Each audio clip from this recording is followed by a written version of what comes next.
بسم الله الرحمن الرحيم الحمد لله حمدا كثيرا طيبا مباركا فيه غير مكفي ولا مودع ولا مستغنى عنه ربنا والصلاة والسلام على رسول الله وعلى آله وصحبه أجمعين. السلام عليكم ورحمة الله. Dieu dit dans le Saint-Coran, dans la sourate Al-Bayyina, وَمَا أُمِرُوا إِلَّا لِيَعْبُدُوا اللَّهَ مُخْلِصِينَ لَهُ الدِّينَ. Ainsi, il a été ordonné à tous les êtres humains d'adorer Dieu dans la sincérité totale. Car rien de pire, si ce n'est que l'hypocrisie. C'est pour cela,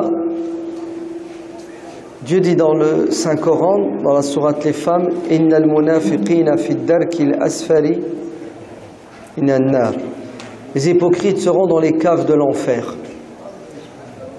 Celui qui ne croit pas en Dieu, qui est impie, a plus de mérite que celui qui fait semblant de croire en Dieu pour tromper les croyants.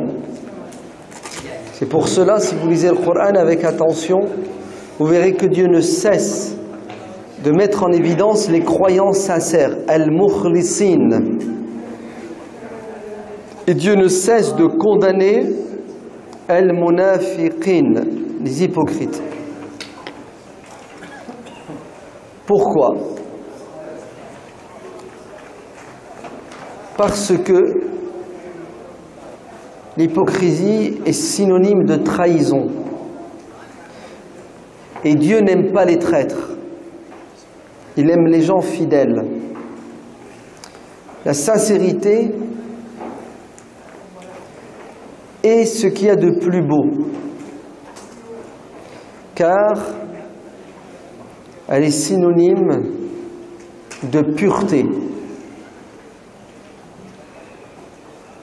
C'est pour cela, notre prophète sallallahu alayhi wa sallam dit dans le hadith rapporté par l'imam Bukhari, tous les muhaddithoun, d'après Omar ibn al-Khattab, les actes ne valent que par les intentions. Innamal a'malu bin niyat.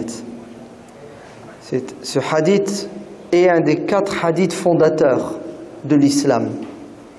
C'est-à-dire que Dieu ne regarde pas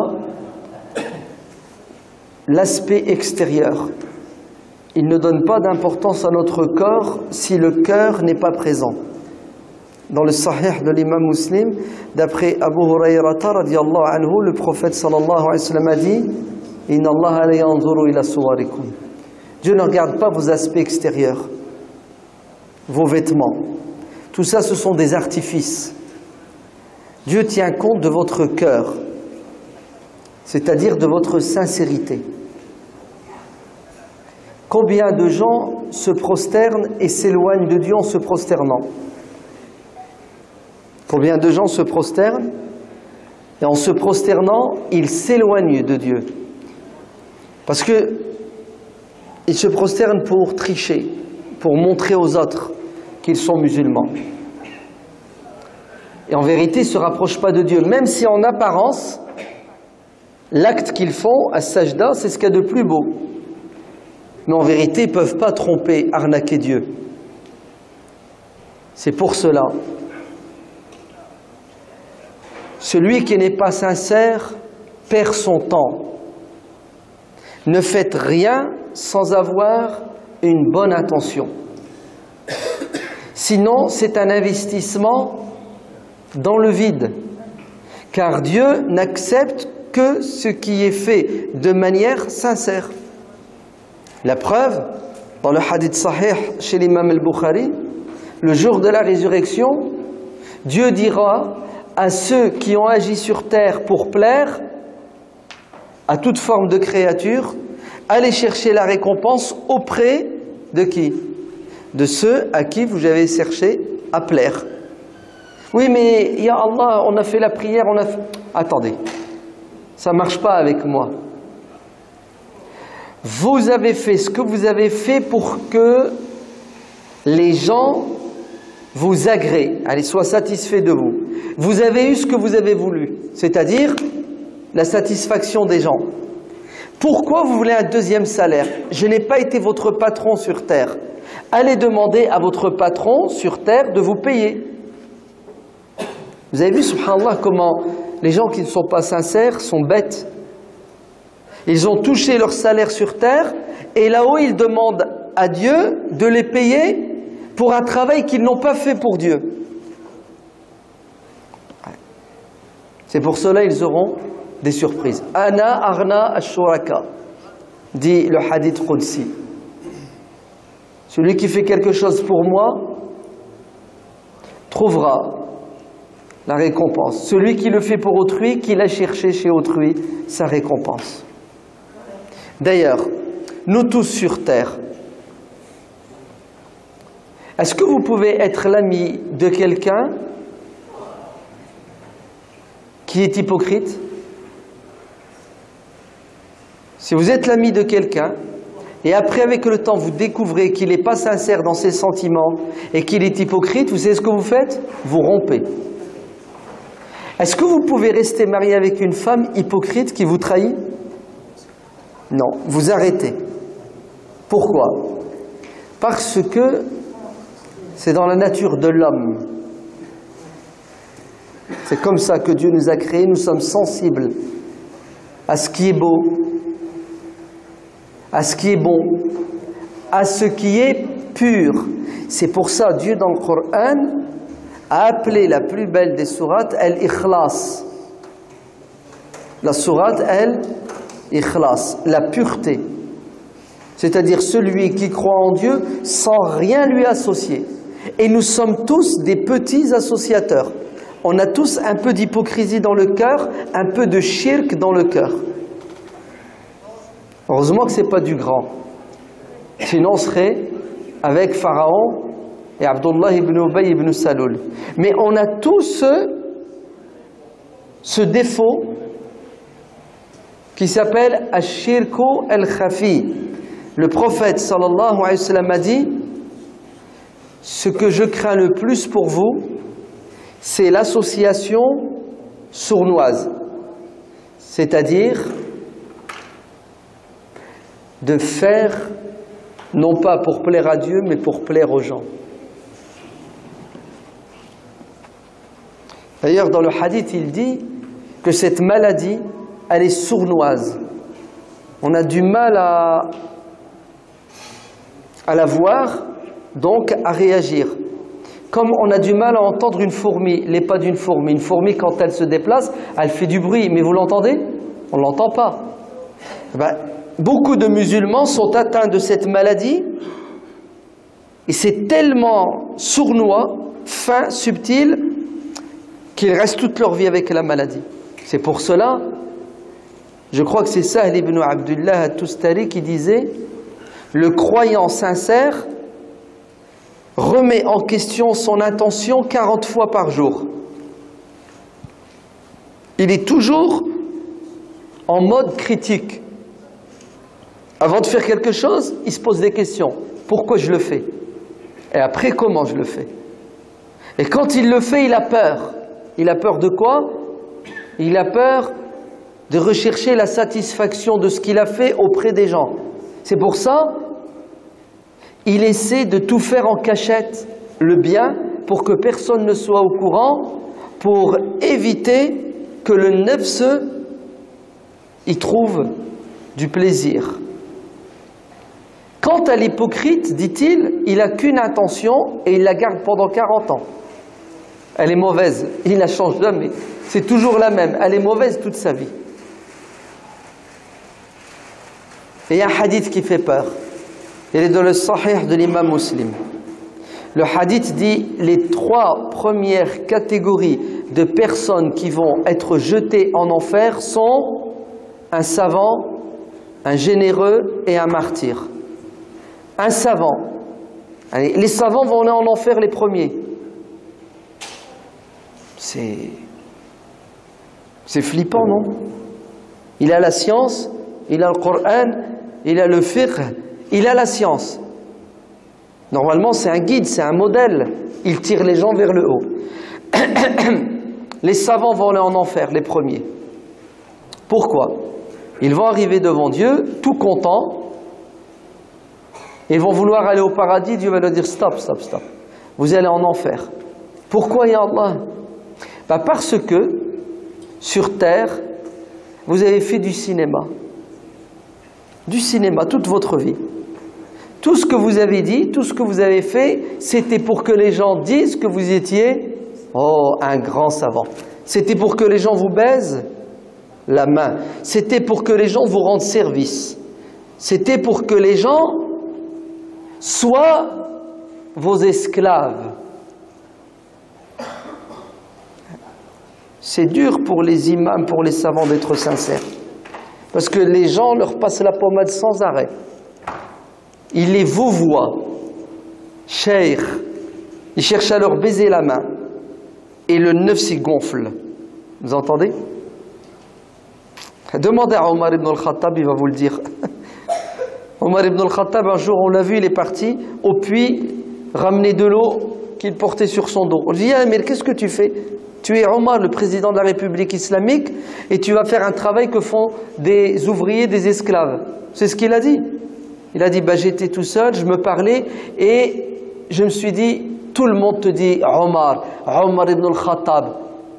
Et j'ai senti que je commençais à voir là. Qu'est-ce que j'ai fait? J'ai été écrasé et tué mon nefs. C'est beau, hein, quand même. On a vu Salman al-Farisi. Salman al-Farisi, c'est pas n'importe qui, hein. Vous savez qui est-ce? Salman le Perse. Salman ou minna al-bayt. Salman fait partie de ma famille, dit le prophète alayhi salatu wassalam. Il était au marché, il y a un homme qui a acheté, je sais pas, un sac de pommes de terre de 25 kilos. Vous savez, quand il a acheté le sac, qu'est-ce qu'il a fait? Il y avait un homme à côté de lui. Il a dit, viens ici toi, prends-moi ce sac et ramène-le à la maison avec moi. Il prend le sac, il le met sur son dos et il l'accompagne pour l'emmener le sac à la maison de la personne. Vous savez c'est qui? Salman al-Farisi. Et il était gouverneur. Allez, l'autre l'a pris pour à moins que rien. Et Salman il a fait quoi? Il l'a mis en prison. Il a dit tu m'insultes. Je suis le sahabi. Je suis. C'est ce qu'il a fait. Il a étouffé, il a écrasé son nefs, il s'est rabaissé. Il s'est fait tout petit. Omar ibn Abdul Aziz, radiyallahu anhu, il était dans la mosquée, il passe, et puis il y a quelqu'un qui dormait, il l'a touché, et la personne regarde, et lui dit « Qu'est-ce que tu fais? Crains Dieu !» Il y a quelqu'un qui a vu ça, qui a entendu ça, qui réagit, qui lui dit « Hey, tu sais pas qui est-ce? C'est Omar ibn Abdul Aziz, t'as vu comment tu lui as parlé ?» Omar dit alors, il m'a rien dit, il m'a dit de craindre Dieu. Je vais craindre Dieu. Vous voyez comment c'était des gens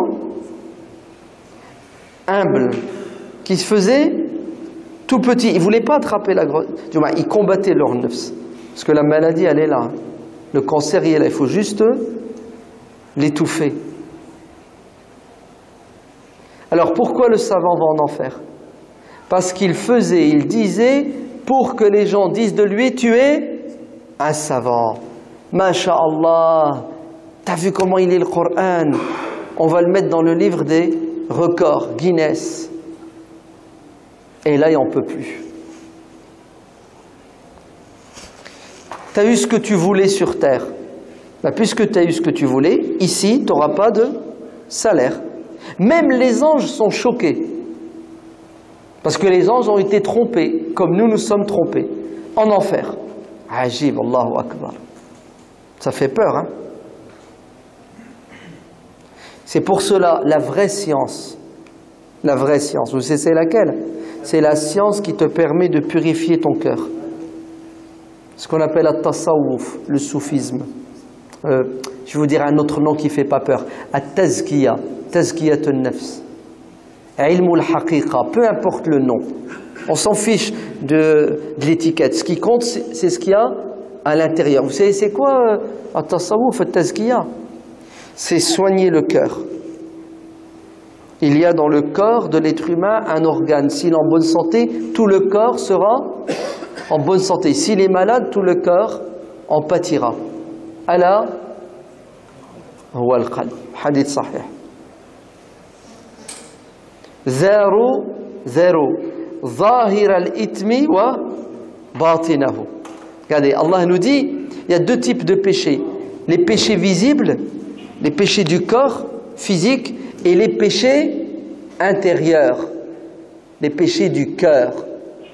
Ouais, l'hypocrisie, la jalousie, la haine, la cupidité. Ouais. Thalatun muhlikat. Le prophète alayhi salatu wassalam dit 3 péchés sont destructeurs. Et parmi les 3 péchés, vous savez c'est quoi? I'jabul mar'i bi nafsi. Celui qui a la grosse tête. Ouais, celui qui croit qu'il est au-dessus de tout le monde et il a tous les droits. Muhlikat. Wa shuhhun muta'. L'avare. Wa hawan muttaba'. Celui qui suit ses passions. Il ne tient pas en place. Il va du côté de quoi? De là où se trouve l'intérêt, même si l'argent a une sale odeur. Oui. Sera sauvé le jour de la résurrection, illa man atallaha biqalbin salim. Celui qui arrivera devant Dieu avec un cœur pur, qui n'est pas atteint des maladies cardiaques. Et la maladie des maladies, c'est l'hypocrisie. Ibn Abi Mulaika, radiyallahu anhu, at-Tabi'i dit, j'ai connu 100 compagnons du prophète dans cette mosquée, la mosquée du prophète, Masjid Nabawi, 100 sahabis. Ils avaient tous peur d'être hypocrites. Ce qui faisait peur aux sahaba, c'était le manque de sincérité. C'est pour ça qu'ils faisaient tout pour faire des actions loin du regard des gens. Al-Hussein ibn Ali, radiyallahu anhu, on a su ce qu'il faisait après sa mort. Non, je me suis trompé. Ali Zaynul Abidin, le fils de Hussein ibn Ali, le fils de Ali ibn Abi Talib, le fils de Fatima. On a su ce qu'il faisait quand il est mort. Il y a des gens à Médine, des pauvres, tous les jeudis, dans la nuit, jeudi soir, ils trouvaient devant le pas de la porte de leur maison un sac avec de la farine, avec des œufs, de la nourriture. Parfois, ils jetaient à l'intérieur, la nuit. Vous savez, il n'y a pas de lumière, hein, en cachette. Personne ne savait. C'est quand il est mort, le vendredi de la semaine où il est mort, ils n'ont rien trouvé. Toutes ces familles qui avaient n'ont rien trouvé. Et ils ont su que c'était qui? C'était Zayn al-Abidin qui, en cachette, tous les jeudis soirs, faisait un virement anonyme. C'est beau quand même, non? C'est fort. Pourquoi il faisait ça, à votre avis? Parce qu'il a peur. Il a peur que les gens disent « Masha'Allah, c'est un super musulman. La nuridu minkum jaza'an wa la shukura. » Il faisait et il n'attendait rien des gens, ni remerciement, ni récompense. Il donnait avec la main droite et la main gauche n'est pas au courant. C'est une image, hein. C'est-à-dire la personne la plus proche n'est même pas au courant de ce qu'il fait comme bien. Je ne sais plus comment il s'appelle ce tabi'i. Vous savez ce qu'il a dit? Non, ce qu'ils ont dit de lui.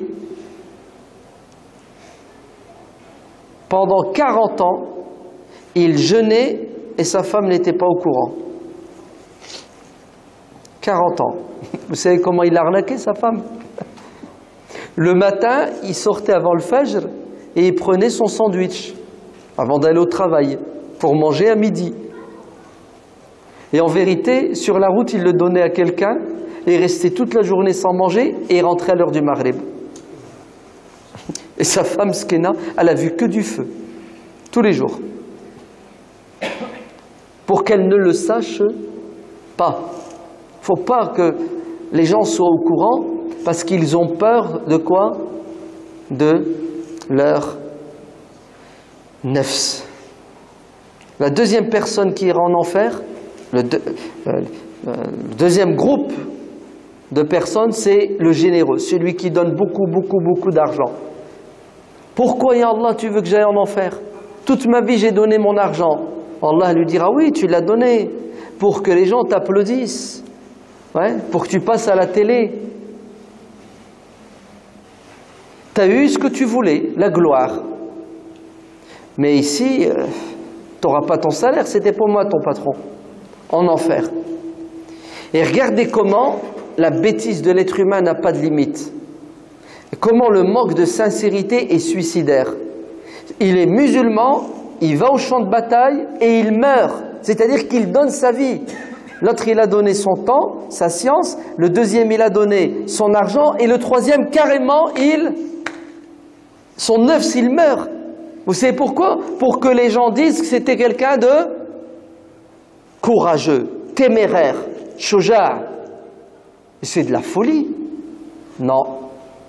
Il y a des gens, ils n'ont pas de limite dans la bêtise. C'est pour ça, écoutez bien. La sincérité, vous savez ce que c'est? Ali ibn Abi Talib radiyallahu anhu dit, la sincérité, c'est faire en public ce que l'on fait en privé. C'est-à-dire, quand tu es seul, tu te comportes d'une manière. Quand il y a des gens, tu te comportes de la même manière. Tu ne fais pas de cinéma. C'est-à-dire qu'il y ait la caméra ou qu'il n'y ait pas de caméra, tu es toujours la même personne. Pourquoi? Parce que le regard des gens, pour toi, est secondaire. Le regard le plus important qui pèse, c'est le regard de Dieu. Et Allah te voit quand tu es dans le noir, quand tu es en privé. Et Allah est au courant de ce que tu as dans le cœur et dans la tête, alors que les gens ne le sont pas. C'est pour ça, tu vas tricher avec qui? Avec Dieu? C'est possible? C'est pas possible. Avec les êtres humains, c'est possible. Et encore, ça va durer un bout de temps, à un moment donné, le masque va... C'est ça. Vous connaissez tous le hadith, sahih. Il y a des gens qui toute leur vie font du bien, et quand il leur reste un jour, une semaine, un an, avant de mourir dans le bien et d'entrer au paradis, les voilà qu'ils retournent la veste et qu'ils redeviennent des gens impies. Inna ar-rajula la ya'malu bi'amali ahli al-jannah. C'est ça le hadith, vous le connaissez. Donc toute sa vie, il marchait droit et à la fin de sa vie, accident de la route. Le mec, il retourne dans la jahiliya. Pourquoi? Dans une riwaya, une version du hadith, Inna ar-rajula la ya'malu bi 'amali ahli al-jannati fima yabdu lin-nas. Le hadith, fima yabdu lin-nas. C'est-à-dire, c'était un bon croyant aux yeux des gens.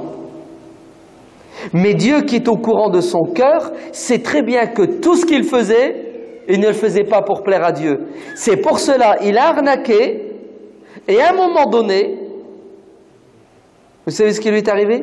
Dieu lui a retiré le masque du croyant qui est pieux et sa nature véridique a repris le dessus. Ouais. Donc il y en a, ça marche, ils meurent et ils arrivent devant Dieu et Dieu leur enlève le masque. Il y en a sur terre. Inna ar-rajula la ya'malu bi'amali ahli an-nar fima yabdu lin-nas. Le mec n'est pas musulman. Tu dis, punaise, celui-là, c'est une pourriture finie. Mais en vérité, à l'intérieur, dans son cœur, il y a de la bonté. Ben, vous savez ce que Dieu va faire? Il va lui ouvrir les yeux comme les yeux de son cœur sont ouverts. Et il va entrer dans l'islam alors qu'il lui restait 2 jours et il meurt et il va au paradis. Car ce qui compte, c'est comment tu finis ta vie. Innamal a'malu bil khawatim. Donc, il ne faut pas jouer avec quoi? Avec la sincérité, avec l'ikhlas. Il vaut mieux peu, bien fait, sincèrement, que beaucoup, fait de manière hypocrite, d'ailleurs, est-ce que ça va te servir? Ça ne te servira pas. L'imam Malik ibn Anas, radiallahu anhu, quand il est mort, il y a quelqu'un qui l'a vu dans son rêve. Il lui a dit, ya imam, comment ça s'est passé, le jugement avec Allah? C'est ce que lui a dit l'imam Malik. Il lui a dit, la plupart de ce que j'ai fait, de ce que j'ai dit, ne m'a pas servi. La chose qui m'a sauvé et qui a eu le plus d'impact, ce sont 2 rak'at que je faisais la nuit, seul, personne n'était au courant. C'est ça qui a eu du poids dans ma balance de hasanat. Tu sais, des petits gestes, des petites actions, ouais, que tu fais toujours. Et tu sais, personne ne sait. C'est pour cela que Shaitan, na'latullahi alayhi, il fait tout pour nous empêcher d'avoir une bonne intention. Avant de faire, il nous tourmente, il nous perturbe. Tu le combats, tu fais, et il continue. C'est déjà fait, hein? Il continue. Il continue pour détruire ce que tu as fait. Exemple, tu as fait quelque chose en cachette, personne n'est au courant, et ça te ronge à l'intérieur, tu n'as qu'une envie, c'est de le dire pour que les gens soient au courant, pour que tu aies une bonne note aux yeux des gens. C'est pour ça, je ne sais plus comment s'appelle le saint qui a dit, tu vas faire une bonne action dans une grotte, dans le noir, tout seul, personne ne te voit, pendant 40 ans, Shaitan va te suivre jusqu'à ce que tu en parles, tu fasses l'étalage, pour que les gens sachent, pour que tu y trouves un plaisir. C'est pour cela, la question de l'intention, c'est très difficile, c'est très compliqué. L'imam al-Ghazali, Hujjatul Islam Abu Hamid al-Ghazali, il a bien expliqué cela dans son livre Ihya Ulumuddin. C'est pour ça, lisez-le. L'imam al-Ghazali, Abu Hamid al-Ghazali, la plupart de son savoir, il le tire d'un homme qui est mort 200 ans avant lui. Cet homme s'appelle Abu Abdillah al-Harith al-Muhasibi. Al-Muhasibi. Il a écrit beaucoup de livres. D'ailleurs, il y en a certains qui sont traduits en français. Dans un de ses livres, Al-Muhasibi, le livre s'appelle Kitab al-Wasaya, Al-Ri'ayatu li huquqillah, Al-Wasaya, oui c'est ça Al-Wasaya. Al-Muhasibi, son livre c'est un dialogue avec son étudiant. Son étudiant lui pose des questions et lui il répond. Et l'étudiant lui dit, maître, comment je fais pour être sincère? Parce que j'y arrive pas. Je le suis, après je le suis pas, je deviens fou, je pète les plombs. Et le Muhasibi va lui expliquer. À un moment donné, il lui dit, Al-Shaytan na'latullahi alayhi, il va tout faire pour t'empêcher de faire le bien. Et celui qui dit, je ne vais pas faire ça parce que j'ai peur que les gens disent, je ne vais pas faire le bien parce que j'ai peur que les gens disent, il est tombé dans le piège de Shaitan. Parce que le but de Shaitan, c'est de t'empêcher de faire le bien. Ainsi, celui qui délaisse une bonne action sous prétexte qu'il a peur de ne pas être sincère se trompe. Celui qui fait une bonne action et qui ne la fait pas de manière sincère se trompe aussi.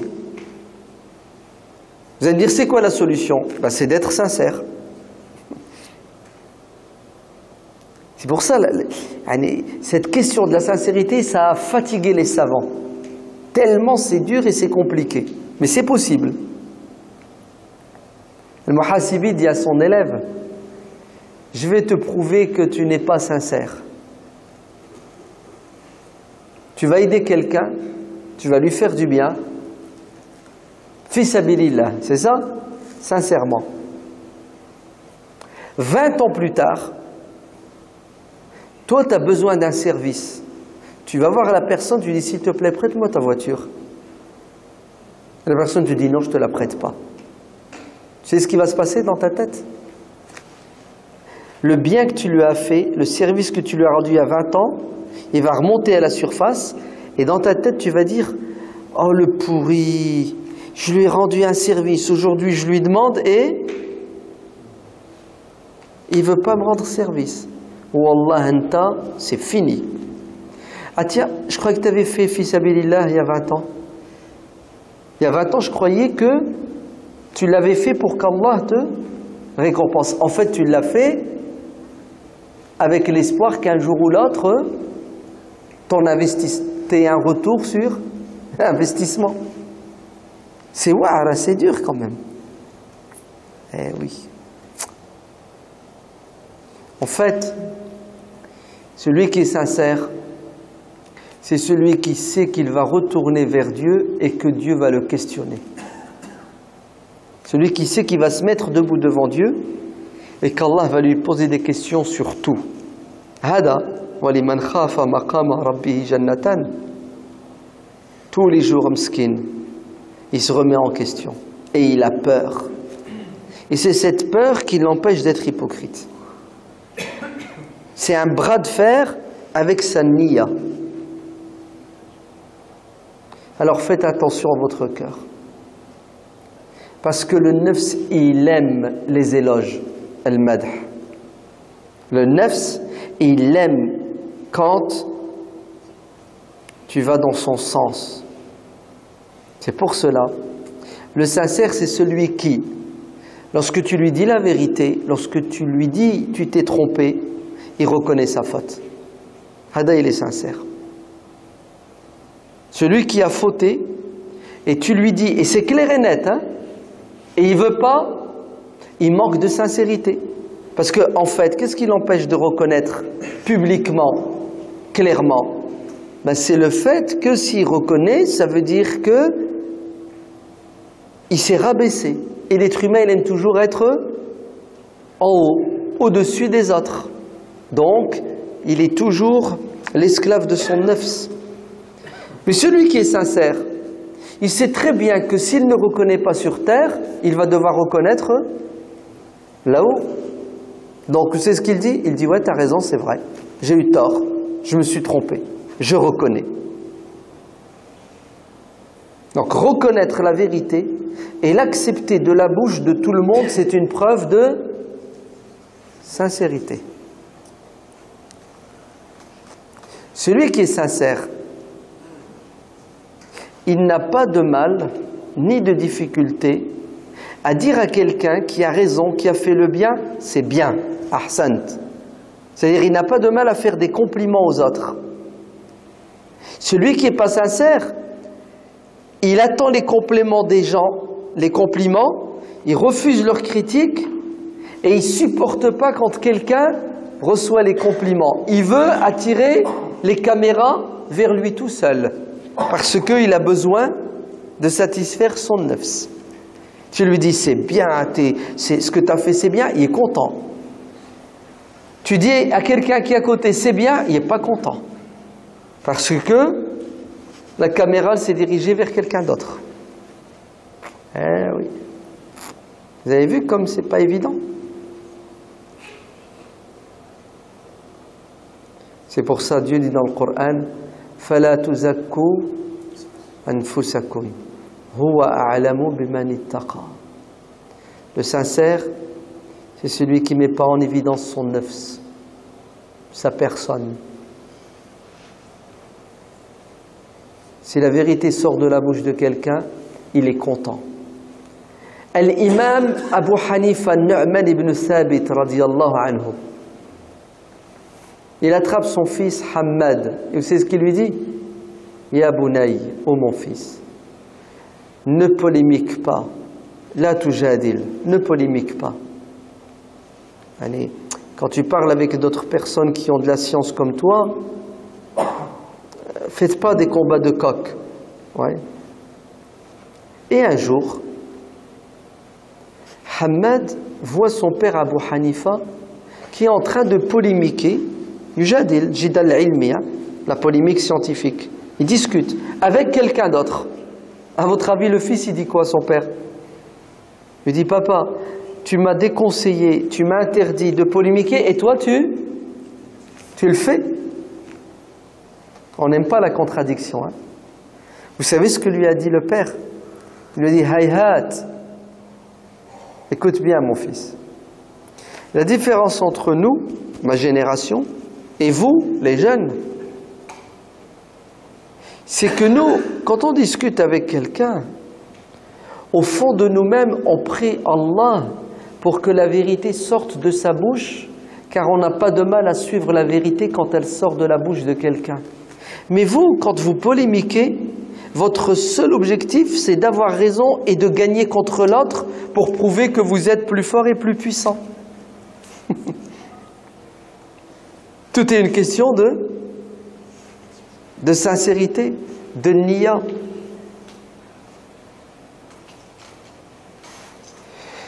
Celui qui est sincère, c'est celui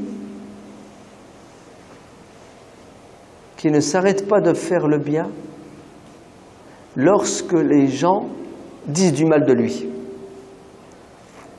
Parce que si vous cherchez à plaire à tout le monde, vous allez devenir fou et vous n'y arriverez pas et vous allez sacrifier vos principes.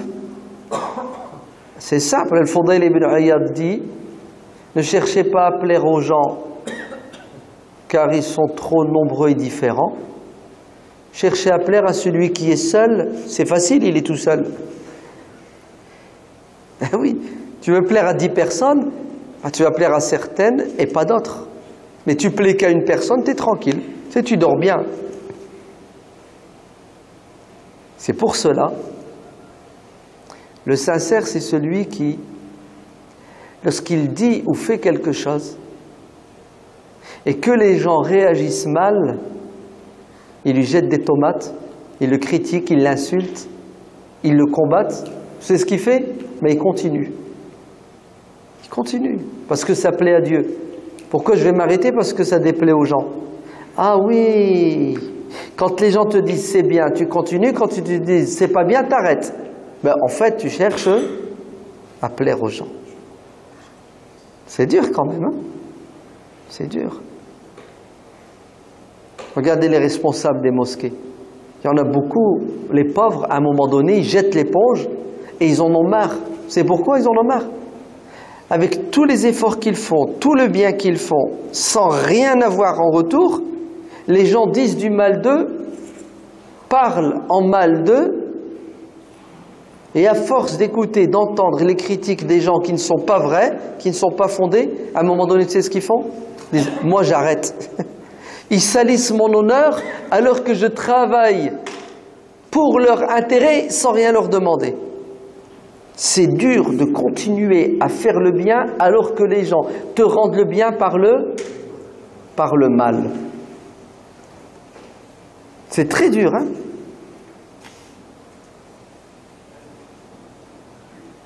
C'est pour cela, Ali ibn Abi Talib dit, le sincère, c'est celui que la critique ne pousse pas à arrêter de faire le bien ou à redoubler d'efforts quand il fait du bien. Allez, quand les gens te disent du mal de toi parce que tu as fait du bien, bah tu continues parce que tu t'en fiches de ce que les gens disent. Et quand les gens te disent c'est bien ce que tu as fait, eh ben, tu ne vas pas faire 10 fois plus parce que tu es content, parce que les gens l'ont dit. Tu agis indépendamment de quoi? Des réactions des gens. C'est pas évident, attention. Hein. Sahl ibn Abdillah al-Tustari radiyallahu anhu dit An-nasu halka. Les gens vont à leur perte, sont foutus. Sauf al-alimun, sauf ceux qui savent, ceux qui ont la science. Et ceux qui ont la science sont foutus. Sauf ceux qui pratiquent. Et ceux qui pratiquent sont foutus. Sauf ceux qui sont sincères. Et ceux qui sont sincères sont en danger. Ils sont en danger, c'est pas... Oui, aujourd'hui c'est bien, demain tu sais pas. Dans 10 ans tu sais pas. Al-hayyu la tu'man fitnatuhu. Tant que tu es vivant, tu n'es pas à l'abri de quoi? D'une peau de banane. Tu glisses, tu peux tout perdre. Alors, je fais du bien. J'attends rien des gens et les gens ils vomissent sur moi et tu veux que je continue à faire du bien. Mais tu me prends pour un fou, toi? Je suis pas sadomaso. Non? Écoutez le hadith rapporté par Al-Bukhari. Le prophète sallallahu alayhi wa sallam dit, un homme, avant chez les Banu Israël, il a décidé de faire une sadaqa. Il sort de chez lui, il voit une femme qui lui paraît éligible, et il lui donne la sadaqa. Et il y a des gens qui l'ont vu. Vous savez ce qu'ils ont fait, les gens? Ils ont commencé à parler de lui, à dire du mal en disant « Oh, t'as vu? Il a donné de l'argent, il a aidé, il a fait une sadaqa. À qui? À une prostituée. » Bon, il ne savait pas que c'était une prostituée. Lui, son intention, c'est d'aider. Mais il ne demande pas à la personne ce qu'elle fait ou ce qu'elle ne fait pas, il s'en fiche. Et ça passe dans tous les journaux, toutes les chaînes de télévision. Tout le monde se moque de lui. Alors c'est dur quand même, hein. Tu vas, tu fais une sadaqa, retour sur investissement, c'est quoi? C'est ton honneur est sali. Vous savez ce qu'il a fait? Il a levé les mains au ciel et dit « Ya Allah, accepte ma sadaqa. » Même si les gens ne l'acceptent pas, disent du mal, tu connais mon intention, je l'ai fait pour... Et j'espère que cette sadaqa va être utile à cette prostituée et qu'elle va arrêter de se prostituer. Le lendemain, c'est ce qu'il dit, je vais faire une sadaqa. Ajib. Hier, tu as fait une sadaqa, on t'a vomi dessus et tu recommences. Vous avez vu la sincérité? Il s'en fiche de ce que les gens disent de lui. Il sort, boum, il donne la sadaqa et les gens se remettent à parler sur lui, à dire du mal. Vous savez pourquoi? Il a donné la sadaqa à un voleur, un pickpocket. Mais il est fou. Il donne la sadaqa à quelqu'un de mauvais, de pourri. Et ça recommence. Tout le monde vomit sur lui. Ya Allah, accepte ma sadaqa. Tu connais mon intention. J'espère que cette sadaqa va être utile à ce voleur et il arrêtera de voler. Le surlendemain, il se réveille, c'est ce qu'il a dit? Je vais faire une sadaqa. Ajib. Après tout ce qu'on a dit de toi, à chaque fois que tu fais du bien, ça se retourne contre toi chez les gens, tu continues. Mais bien entendu que je continue. Vous savez pourquoi il continue? Parce que quand il fait la sadaqa, il sait au fond de lui-même que c'est lui qui en a le plus besoin et non pas le pauvre. Ah oui, pourquoi on fait tout ce qu'on fait? C'est pour sauver notre peau. C'est pour ça, Aïcha radiallahu anha, quand elle voulait donner 1 euro à un pauvre, c'est ce qu'elle faisait, elle tendait la main avec la pièce dans le creux de sa main. Normalement, quand tu donnes de l'argent, tu fais quoi? Tu le prends, tu as la main comme ça en haut, et tu déposes dans la main du pauvre, ou dans ce que tu veux. Et elle fait le contraire. Elle fait ça, et elle tend la main au pauvre, pour que lui prenne la pièce. Vous savez pourquoi? On lui a dit, pourquoi tu fais ça? Il dit, parce que c'est moi la pauvre. C'est moi qui ai besoin de... C'est moi qui ai besoin de lui. Cette sadaqa, c'est moi qui en ai besoin. En fait, elle ne calcule pas le pauvre. Elle pense à l'akhira, l'au-delà. D'ailleurs, vous savez ce qu'elle faisait? Elle prenait ce qu'elle donnait à sadaqa, puis elle mettait du parfum. Je lui dis, pourquoi tu mets du parfum? Elle dit, parce que je mets cette sadaqa dans la main de Dieu avant de la mettre dans la main de celui qui a besoin. C'est beau, non? Ouais. C'est ça que ça veut dire fi sabilillah. Ça veut dire tu n'attends rien en retour. Le 3e jour, vous savez ce qu'il a fait? Il a donné une sadaqa encore, et cette fois il a donné la sadaqa à un riche. Il ne savait pas qu'il était riche. Ça recommence. C'est trop les gens, franchement c'est trop. Ils font pas le bien, et quand toi tu fais le bien, ils sortent les portables. Et ils prennent des photos, ils t'enregistrent pour te salir. Ok, je me suis trompé. Bah, fais mieux que moi. Logique ou pas logique? Non. Leur seul souci, c'est ce que tu fais, non pas pour t'aider, t'encourager, mais uniquement pour te casser et te décourager. Alors dites-moi, Shaitan, il ne joue pas avec l'être humain? Pour certains, il n'y a pas besoin de jouer avec eux, ce sont eux-mêmes des shayatines. Hein. Ah bah oui, ah, attendez, hein. Faut pas trop l'accuser ce mec-là, Shaitan, attention, hein. Innama da'awtukum fastajabtum li, hein. En enfer, ils vont dire, Ya Allah, tu sais, si on a déconné, c'est pas à cause de nous, c'est à cause de lui. Elle est Shaitan. Ya Allah, tu peux revoir la sentence? Ouais. Tu nous fais sortir de l'enfer et tu laisses lui. D'ailleurs, tu lui mets une double dose, double peine, parce que c'est lui qui nous a... Ya hasra, tu veux la faire à l'envers. Il va attraper Shaitan, il va dire, espèce de pourriture, c'est de ta faute, c'est toi qui nous as égarés. Shaitan va leur répondre, Innama da'awtukum, je vous ai invité, ouais, je vous ai invité. La pub, il fait de la pub, Shaitan. Vous avez répondu à l'invitation, vous devez assumer. Une autre fois, vous savez ce qu'ils vont dire? Inna ata'na sadatana wa kubara'ana.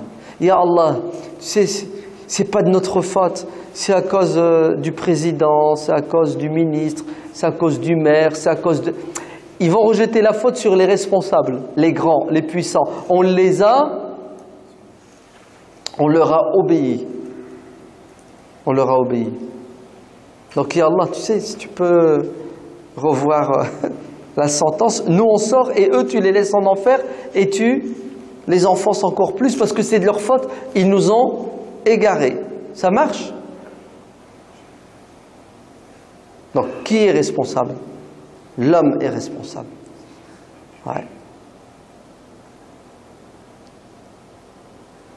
Ya Allah, j'ai fait cette sadaqa avec une bonne intention. Certes, c'est vrai, je me suis planté à chaque fois. Je l'ai donné à un riche. J'espère que cette sadaqa va être utile à ce riche et ça va déclencher chez lui l'envie de donner à qui? Aux pauvres. Et voilà. Quelle belle histoire. Ça veut dire fais et n'arrête pas de faire sous prétexte que ça déplaît aux personnes. Même ton nefs, tu fais le contraire. Il te dit blanc, fais noir.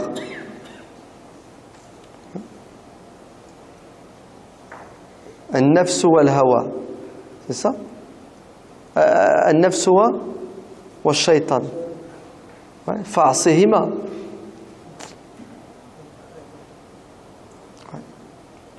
Ton âme et le diable.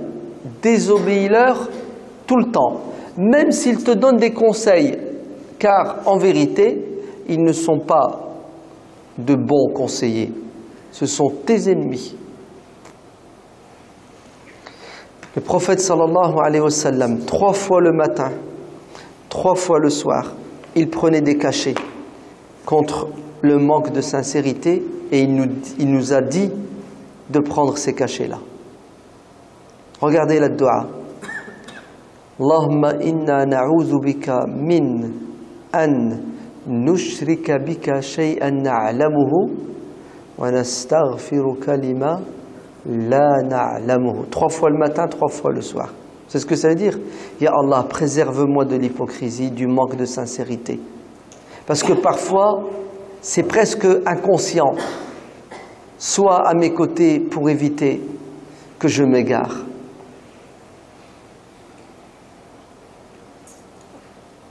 Qu'Allah fasse de nous des gens sincères. Car la seule chose qui nous sauvera, c'est la pureté et la sincérité. Tout le reste, à la poubelle. Et Dieu bénit les paroles et les actes sincères. C'est bien que ça dure et ça continue dans le temps. Le reste, un jour ou l'autre, château de cartes, il s'écroule. Parce que c'est pas sincère. Dites-moi, vous n'êtes pas fatigué? Si, un petit peu. Non. Wallo. Ajib. Masha'Allah. C'est vrai, hein? Les musulmans, quand ils veulent, ils déplacent les montagnes. 18 heures, 19 heures, 20 heures de jeûne, sans boire ni manger, et vous tenez encore debout. À quelle heure? À 1h30 du matin.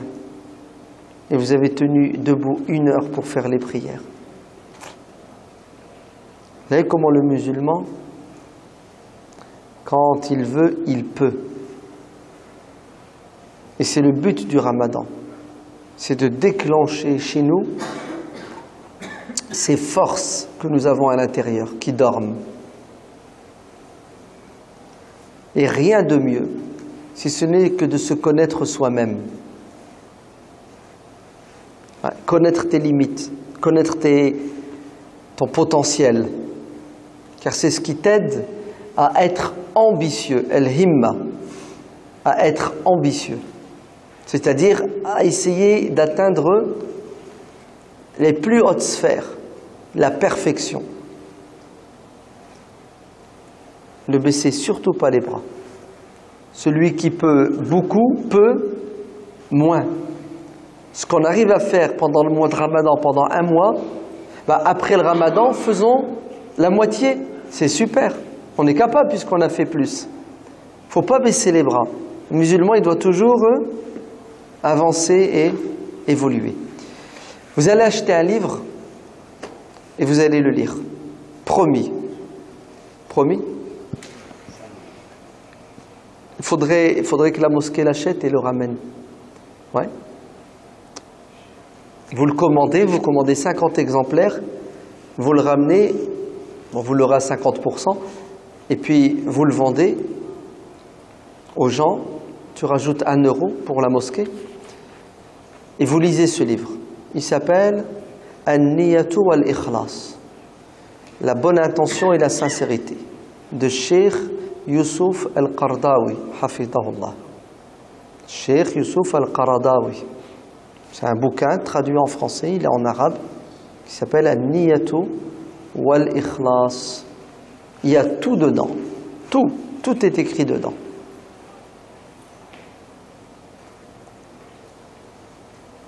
Est-ce que c'est promis? Vous allez... Un vrai Inch'Allah ou un faux? Ah oui. Parce que si vous dites Inch'Allah et puis après vous ne le faites pas, ça veut dire que vous n'étiez pas sincère. Non? Si vous êtes sincère, mais nous on croit que la sincérité c'est uniquement la bonne intention. Mais il faut la faire suivre de bonnes actions. Ouais. Elle a sa place, la sincérité. Mais la bonne action sincère a sa place. C'est évident, hein? Donc achetez-le et lisez-le, il y a tout dedans. Tout, il explique tout. Là, je vous ai fait un petit résumé. Mais c'est beaucoup plus long. Allah yabarak wa yahfadkoum. Ça m'a fait plaisir tout à l'heure quand l'imam m'a expliqué ce que la mosquée fait. Et vous faites quelque chose que personne ne fait en France à ma connaissance. Il y a beaucoup de mosquées en France où, fin Ramadan, on fait des repas et on les offre. C'est ça, gratuitement, à ceux qui ont faim. Mais vous avez passé une autre étape qu'à ma connaissance n'existe pas en France. C'est vous faites des repas et vous allez les distribuer à des personnes bien précises. Vous frappez à la porte et vous faites comme Zayn al-Abidin al-Hussein ibn Ali. Vous déposez les repas chez les gens qui ne peuvent pas venir à la mosquée ou qui n'osent pas venir à la mosquée. Et ça n'a pas de prix aux yeux de Dieu. C'est beau. Barakallahu fikum. Jazakumullahu khair. Quelle belle religion. On arrive à faire et à fabriquer des gens comme vous. Un jour, il y a quelqu'un qui a dit à Omar ibn Abdel Aziz radiyallahu anhu, le grand calife, l'arrière-petit-fils de Omar ibn al-Khattab. Vous voyez qui est-ce? Non? Pas beaucoup? Il y a sa vie, il y a un livre qui raconte toute sa vie. Hada Omar ibn Abdel Aziz, si vous lisez sa vie, vous allez l'aimer et vous allez le prendre comme modèle. Parce qu'il ressemble, vous savez qui? À Omar ibn al-Khattab. Et qui c'est qui n'aime pas Omar ibn al-Khattab? Levez la main. Qui n'aime pas Omar? Vous l'aimez tous? Inch'Allah. Inch'Allah, vous serez au paradis avec lui. Inch'Allah, un vrai ou un faux?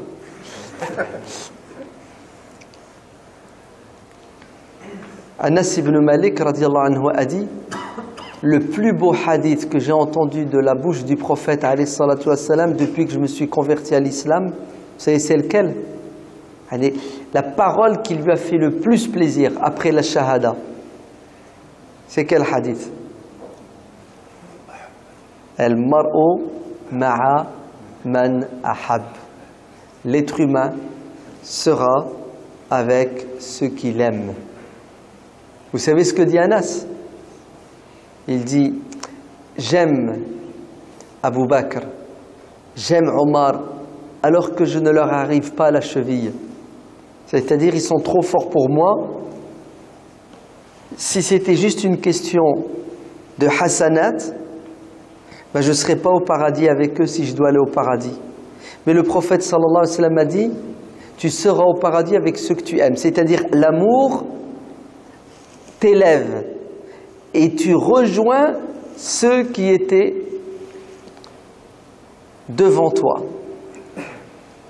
Alors Anas dit: j'aime Abu Bakr, j'aime Omar, bien que je suis loin de leur niveau, mais j'espère que je serai avec eux, puisque son élève Thabit ibn al-Bunani dit la même chose.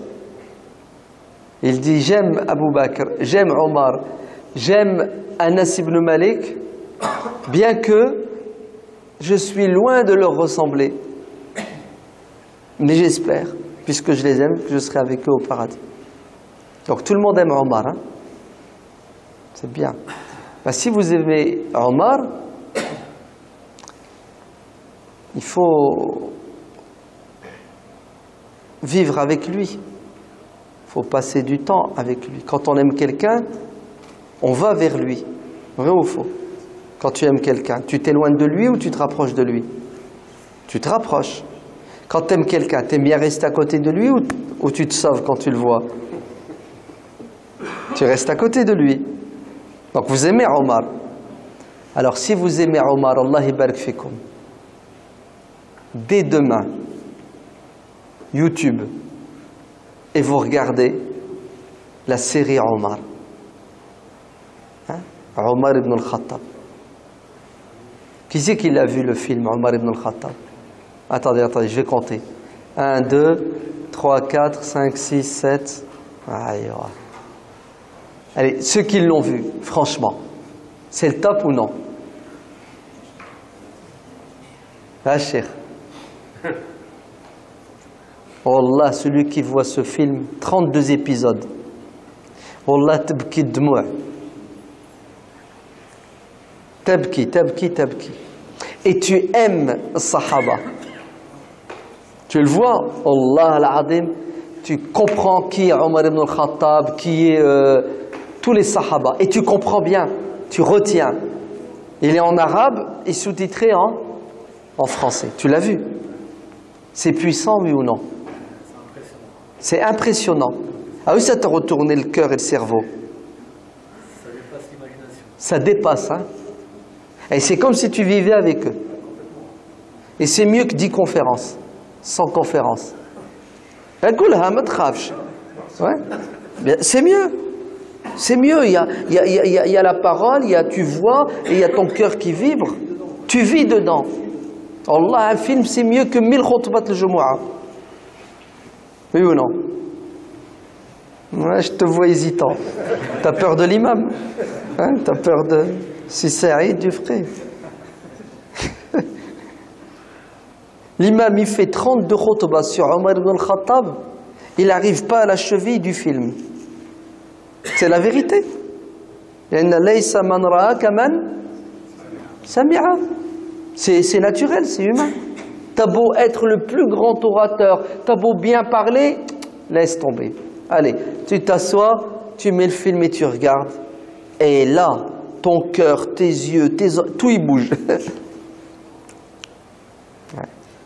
Que Dieu récompense ceux qui ont fait ce film. Vous savez qui c'est qui est derrière? Tu sais pas? Tu vas le savoir ce soir. Al-Sheikh Youssouf Al-Qaradawi. Ben oui, c'est lui qui est derrière. Ouais. C'est une réponse aux chiites.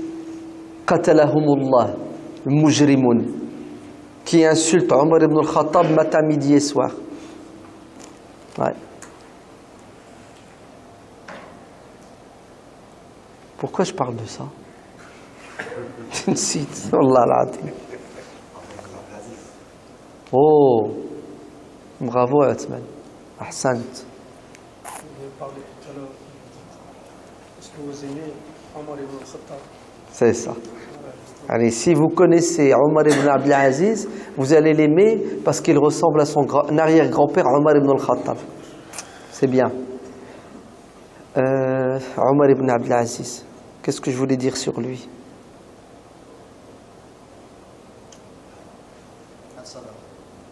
Hein? Sadaqa? Ah non, c'est bon. Non, c'est bon. Non, j'ai trouvé. Ouais. Omar ibn Abdel Aziz, un jour, il y a quelqu'un qui lui a dit Jazakallahu anil islami khayran. Qu'Allah te récompense pour ce que tu as fait pour l'islam. Parce qu'il a fait tellement de belles choses que tout le monde l'a applaudi. Les juifs, les chrétiens, les chiites, les khawarij, les kharijis, toutes les sectes, tout le monde était d'accord que Omar, rien n'a signalé. RAS. Donc, il y a quelqu'un qui lui dit Jazakallahu anil islami khayran, qu'Allah te récompense pour tout ce que tu as fait pour l'islam. C'est ce qu'il a dit? Il a dit non, tu te plantes. Qu'Allah récompense l'islam pour ce qu'il a fait de moi. Allez, si je suis ce que je suis, c'est grâce à... Si vous êtes comme vous êtes, c'est grâce à... Ouais. C'est vrai, hein? Omar ibn al-Khattab, son arrière-grand-père, vous savez ce qu'il a dit? Il a dit Laoula khawfullah, si ce n'était le fait que j'ai peur d'Allah, je ne serais pas comme je suis et vous allez voir autre chose que ce que vous voyez. Allez, s'il n'y avait pas la peur d'Allah dans mon cœur, barre-toi mec. Parce qu'à l'intérieur il y a un monstre. Mais ce monstre il est en prison. Qui c'est qui l'a mis en prison? C'est la peur de Dieu. Et c'est vrai, hein? Et pourquoi je vais me prendre la tête, ouais, à faire à manger, comme le font les frères, toute la journée, pour donner à manger à 100 personnes. Pourquoi je vais prendre ma voiture, je vais aller distribuer à manger? Les gens normalement constitués, tu sais ce qu'ils te disent? Ah, il n'y a pas de problème, c'est 200 € la livraison. Ouais, c'est 400 € la livraison. Et toi, tu vois Al-Hajj, il vient avec sa voiture, il prend, il emmène, il est content, il dépose. Combien Al-Hajj? Il te regarde comme ça, il est choqué. Fi sabilillah. Vous voyez comment l'islam est beau, subhanallah. Qu'Allah fasse qu'on reste musulman. Ouais. C'est pour cela, les actes ne valent que par les intentions. Allah nous donne en fonction de notre niya. Et on reste dans l'islam si on a une bonne intention.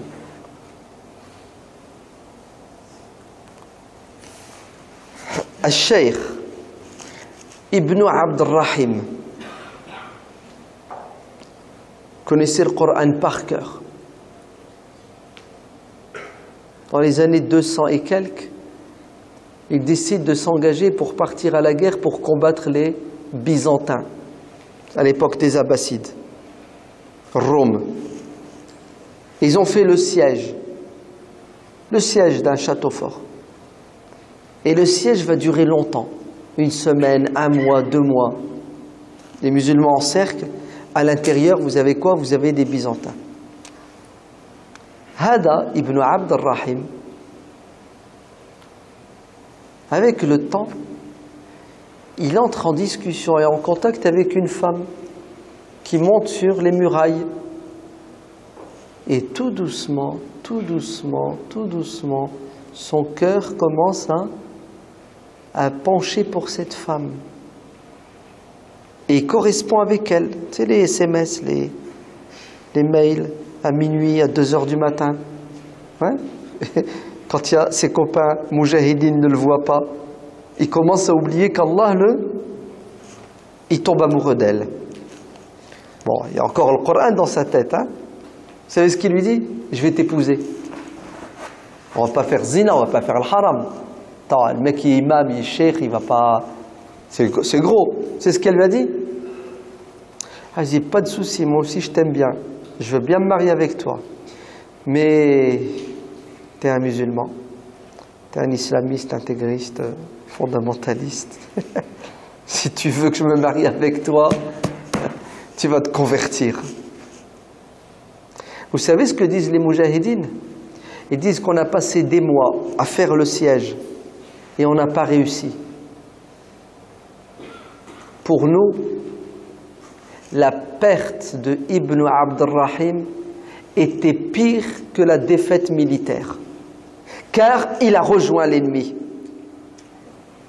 Et il a quitté l'islam et il est parti avec cette femme.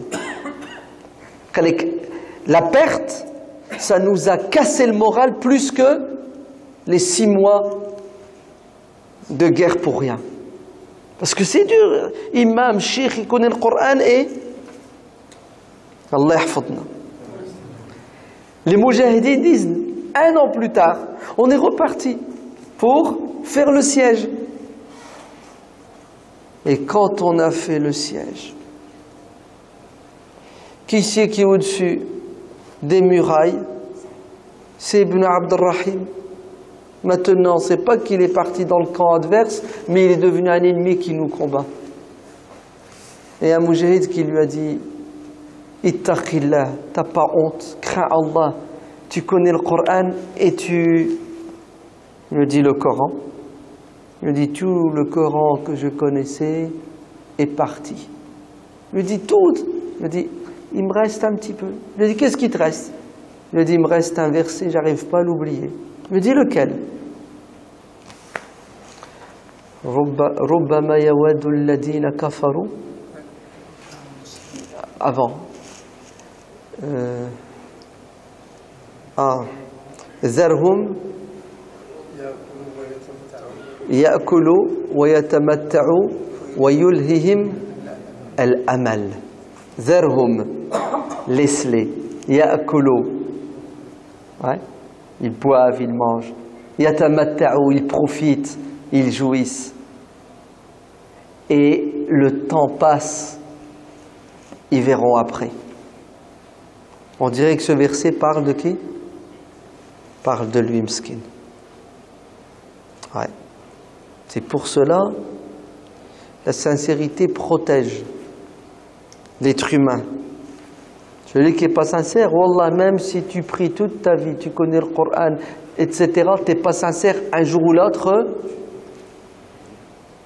tu glisses. Ouais. Quel est le dua que le prophète sallallahu alayhi wa sallam faisait le plus? Ya muqallib al-qulub, sabbit qalbi ala dinik. Ya Allah, garde-moi dans la religion. Garde-moi. Il faut que je reste, que je résiste. Et notre vrai ennemi, c'est notre nefs qui nous joue des sales tours. Ouais. L'ennemi extérieur, il est facile. Plus dangereux, c'est l'ennemi intérieur. Vous n'êtes pas fatigué? Un petit peu, hein. Un petit peu beaucoup même. Et c'est normal, hein, mais c'est ça qui est humain, c'est d'être fatigué. Ouais. Naam.